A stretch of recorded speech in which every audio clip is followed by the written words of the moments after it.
Always be alert. Always stay alert.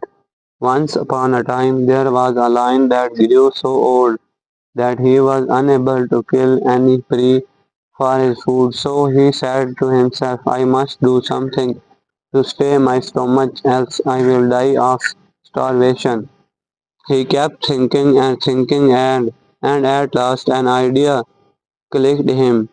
He decided to lie down in the cave, pretending to be ill, and then whosoever will come to inquire about his health will become his prey. The old lion put his wicked plan into practice, and it started working. Many of his well-wishers got killed, but evil is short-lived. The lion replied, I am not feeling well at all, but why don't you come inside?